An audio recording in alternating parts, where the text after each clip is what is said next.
In 1961, one of the worst mining accidents happened in the province of Dalarna in Sweden.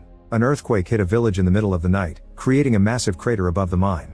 In May 2020, the city of Kiruna went through the biggest rock burst in Swedish history. The resulting earthquake cracked the ground and the old city was moved 3 kilometers away.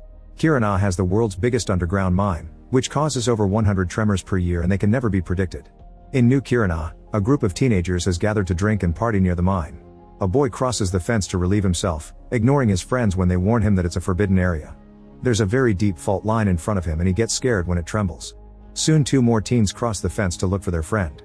They stare at the fault line and almost fall when the boy startles them. The duo angrily pushes him off for his bad prank and notices some bugs on the ground running away from the crack.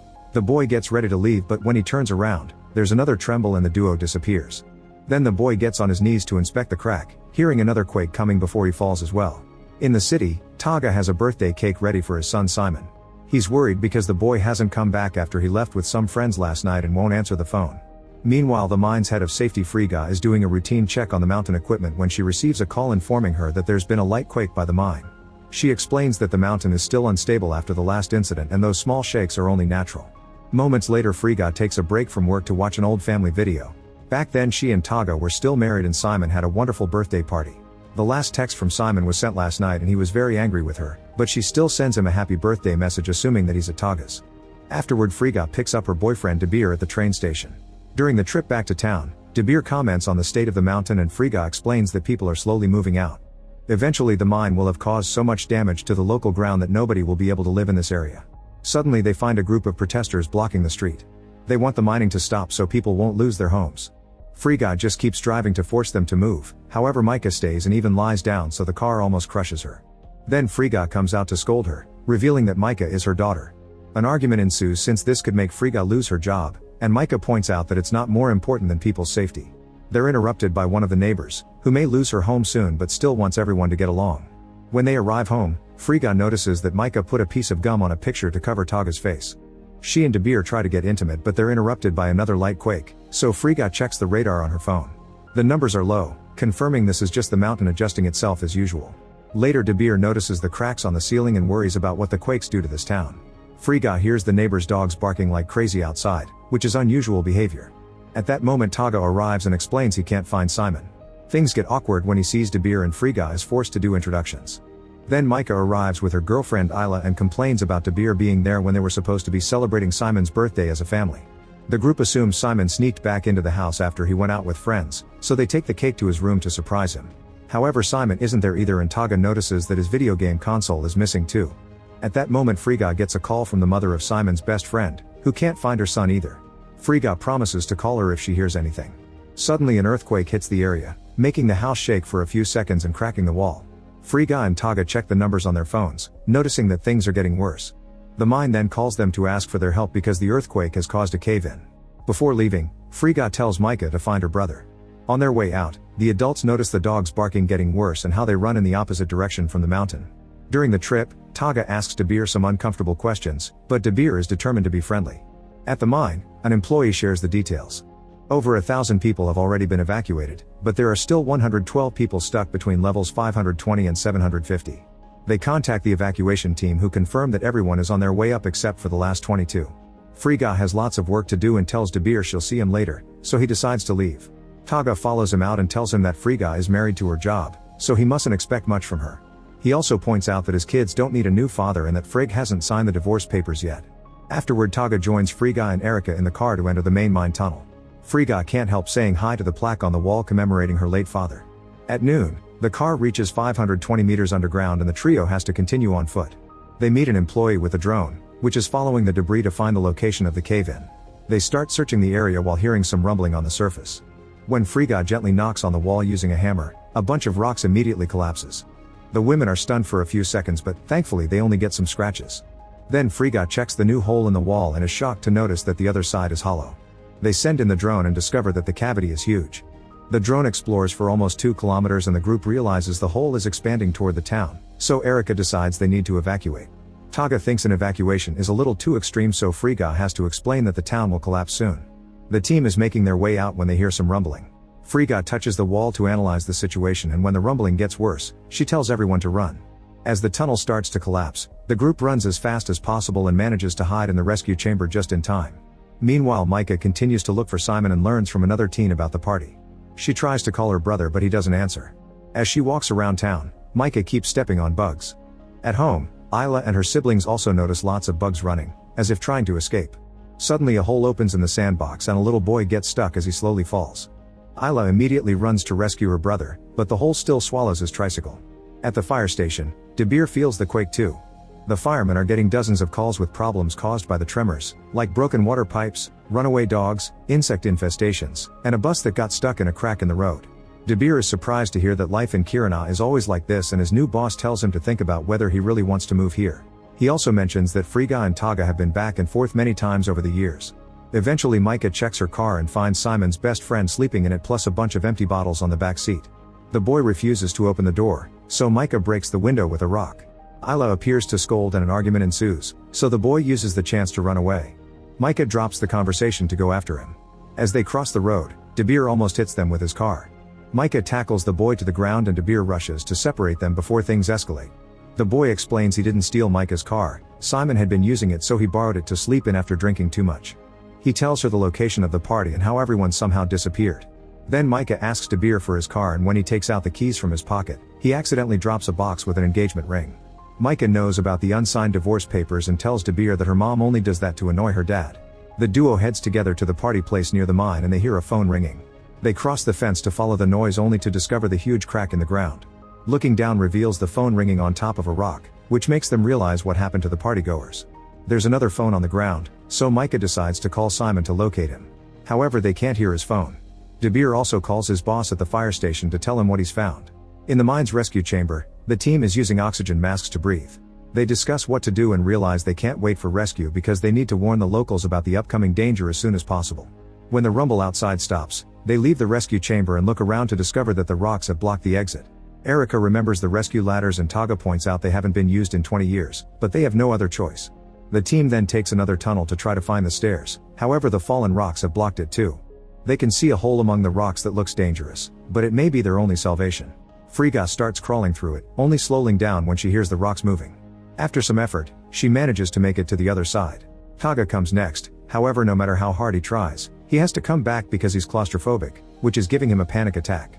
Frigga tells him to think about Simon and starts singing a family song to calm him down. Then Taga decides to try again, but in the middle of the tunnel, he gets stuck and starts to panic, feeling how the walls are closing around him. A frustrated Frigga goes back into the hole to help him, only for Taga to pass out. Thankfully Frigga manages to pull him out with her bare hands, and when Taga wakes up, he thanks her with a hug. The drone guy crosses the hole without issues, but when Erica tries to, a rock falls on her leg and leaves her stuck. Frigga crawls in to help her, however more rocks keep falling and slowly crush Erica to death. As Frigga yells in despair, the men have to drag her out before this hole collapses too. Afterward the trio finds the stairs and finally manages to leave the tunnels. Frigga immediately calls Micah, who tells her about the big crack. A desperate Frigga explains that the town will collapse and urges her daughter to leave, but Micah is worried about Isla and goes back to town instead. De Beer tries to stop her to no avail and he gets nervous when he sees a light post falling. Frigga asks the mine employees to activate the warning system. A siren starts wailing through town and the locals receive texts telling them to evacuate. Soon a traffic jam takes over the streets as everyone is desperate to leave. Taga and Frigga have come back to look for their daughter, and while they wait in traffic, Taga says that after this, he'll move on and let Frigga have a new life with De Beer. At that moment Frigga sees a teen in the crowd and thinks it may be Simon, so Taga drives on the sidewalk to go after him. He dodges a bunch of people, but eventually there's no room for the car anymore, so they have to continue on foot. A crowd immediately surrounds Frigga to demand an explanation. At the same time Micah finds Isla and tells her what's happening, urging her to leave quickly. Outside, De Beer sees an old lady pass out and tries to help her. Suddenly cracks start to appear on the streets all over town. Micah gets in the car with Isla and her grandmother, but when she tries to take off she can't because a tire is stuck in the crack. Soon the town starts to shake and windows break in the buildings. While Frigga and Taga urge the crowd to run away, the cracks grow larger and begin to swallow the cars. De Beer runs back to his vehicle to help the old lady out while Isla tries to assist Micah, whose seatbelt is stuck. Frigga sees this from a distance and tries to run toward them, but the crowd is panicking and slowing her down. The car is sinking into the crack, however De Beer still jumps on it and after some struggle to move, he gets Isla out too. At that moment, everyone is shocked to notice the mountain collapsing. This creates a huge landslide that is slowly coming down toward the town. De Beer gets inside the car and cuts the seatbelt so he and Micah can then escape through the windows. Afterward, the whole family reunites and runs together, helping every person on the way who fell or is too shocked to move. Isla takes a stroller with a baby from a frozen mother and pushes it herself. Frigga worries when she sees a car run over the teenager she was following before. The landslide soon reaches the town, instantly destroying every building that it touches, creating huge smoke clouds, and killing the slower people. After several minutes, the landslide finally stops and the survivors can finally catch their breath. Micah sees the stroller roll out of the smoke and has a breakdown when she realizes that Isla fell into the hole. Frigga and Taga check on the teenager killed by the car and are relieved to see it's not Simon. Then they concentrate on comforting Micah. Moments later, a whole operation takes over the town to rescue the survivors, and soon the hospital is packed. Frigga continues to search for Simon, but she can't find him among the rescued crowd. A teenager overhears her and shares that Simon is at school having a video game party with his friends, which explains the missing console. De Beer takes a moment to pray and Taga joins him to thank him for saving his daughter. When he sees the ring in De Beer's hand, he steals it and puts it in his own pocket, saying he can't do that to his family. De Beer immediately jumps on him and they start fighting on the floor. Micah fails to separate them and calls for Frigga, who immediately makes them stop. Afterward, the family leaves the hospital to go looking for Simon and they're shocked to see the huge crater left by the collapse of the mountain. When they reach the school, they find a teenager at the door, but he's too shocked to answer questions. The family rushes inside, noticing chaos and destruction everywhere. The corridor that should take them to the computer lab is full of debris, so they have to cross it carefully. Micah finds a body and is upset to realize it's a classmate. Suddenly they hear Simon's voice coming from the end of the corridor, so De Beer volunteers to move ahead first to check for any dangers. Unfortunately, the corridor is blocked and De Beer has to stop Micah from crawling through the vents. Frigga will be the one doing the climbing and Taga ties a cable around her while they discuss their relationship. It seems they're about to find a compromise, but they're interrupted by more debris falling from the vents. The men decide they should find another path, however Frigga notices a small hole and immediately dives in. The rest of the debris collapses behind her, separating her from her family. After assuring the others that she's fine, Frigga starts her search and finds more dead teenagers. In the computer lab, she discovers a girl impaled on a metal rod and her son Simon stuck in a sinkhole. Suddenly part of the ground collapses into the hole, but thankfully Simon moves out of the way just in time. At that moment the family manages to move some of the debris across the corridor too. After covering a body with a jacket, Taga gives the ring back to De Beer. They enter the room to find Frigga tossing the cable at the girl, who is across the hole. As she tries to grab it, her movements cause more ground to collapse, and the shock kills her. Then De Beer grabs a hose and ties it around Frigga so everyone can work together to lower her into the sinkhole. Once she's at the right distance, she starts to swing the hose. All the weight causes yet another piece of the floor to break and sends her flying right into a metal piece that impales her leg. The pain is unbearable, but De Beer tells her not to remove it or she'll bleed out. Pieces of the floor continue to collapse and the girl's body also falls into the hole. Simon stares at the hole in horror before noticing that Frigga is about to pass out from the pain, so he talks to her to keep her awake. They discuss their last argument and get to reconcile. The others bring another hose to secure the floor, however the opposite side still breaks and a big piece of furniture falls into the sinkhole. Thankfully its cable leaves it hanging in the middle. The rock where Frigga is stuck is starting to break too, so Simon jumps on the hanging furniture and carefully crosses to the other side. Now he can hold on to the rock to keep his mother from falling. Micah then notices a fallen column and slides down into the sinkhole, jumping at the last second to reach her family. She puts her belt around Frigga's leg to improvise a tourniquet, and now the siblings can push her off the metal piece. Frigga yells in pain and finally passes out. The siblings quickly bring her in and wake her up. Afterward Frigga ties the hose around Simon and the men pull him out of the hole. The edge of the sinkhole is starting to break too, so Micah and Frigga have no choice but to jump on top of the hanging furniture. Their weight is putting strain on the cables, so Taga rushes to stop it from slipping. De Beer and Simon bring Micah out quickly using the hose, but Frigga is taking more time. Taga notices a spark on the cables but refuses to let go. He tells his family that it's okay before he gets electrocuted and passes out. The furniture sinks into the hole right after De Beer takes Frigga out. Simon runs to check on Taga and De Beer follows him to do CPR. Taga whispers something to De Beer before collapsing. At that moment a rescue team finally arrives to help, but sadly Taga doesn't make it. Once outside, the paramedics take care of the survivors. De Beer takes out the ring and shares a look with Frigga. Make sure to subscribe and turn on notifications so you can watch more videos like this. Thanks for watching.